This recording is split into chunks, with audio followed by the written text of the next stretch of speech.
régénérer une fiche produit grâce à Sniperia, ça revient à créer une fiche produit en se basant sur une fiche produit qui fonctionne déjà. C'est le moyen le plus rapide de faire une fiche produit puisqu'en à peine quelques clics, on aura une fiche produit complète et déjà optimisée. Et donc pour cette méthode, on va se baser sur un concurrent qui vend déjà. Donc là, dans mon cas, je vais sniper cette fiche produit. Donc c'est une fiche produit qui se vend pas mal, il y a pas mal d'avis. Il y a le tag sélection Etsy. Donc cela veut dire qu'il y a de la demande sur ce produit et qu'il y a surtout du trafic. Et nous, ce qu'on va faire avec AdSnipe, c'est se baser sur cette fiche produit pour en créer une autre similaire. Lorsque vous êtes sur la fiche produit, vous aurez le bouton analyser ce produit qui va apparaître et l'outil va automatiquement récupérer les variations, les prix, le titre, la description, etc. Et voilà, une fois que la fiche produit a été récupérée, on peut aller dans mes listings et on verra qu'elle va apparaître ici. Donc on voit qu'il y a toutes les images, il y a le titre, la description. Et nous, ce qu'on va faire, c'est qu'on va venir cliquer sur restocker. Et à partir de là, ça fonctionne comme le restocking. On va choisir les photos que l'on veut régénérer. Dans mon cas, je vais prendre seulement les 5 premières et je vais sélectionner objet nouveau décor. Ça va garder le produit tel qu'il est.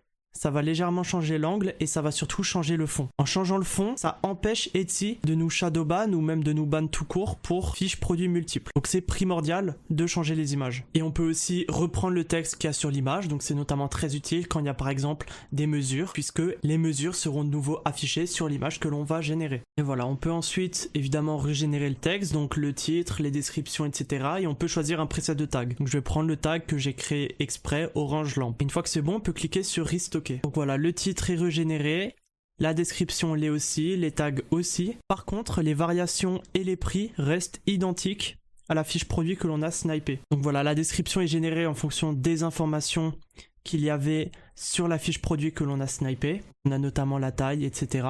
Donc voilà, il m'a par exemple déjà fait cette image. Donc ça, c'est la première image du listing. Et donc ça, c'était l'image du concurrent. C'est une image similaire, mais pas identique. Et donc Etsy ne va pas nous shadowban pour cela. Et voilà, il fait ça avec toutes les images. Donc on voit que c'est de la bonne qualité.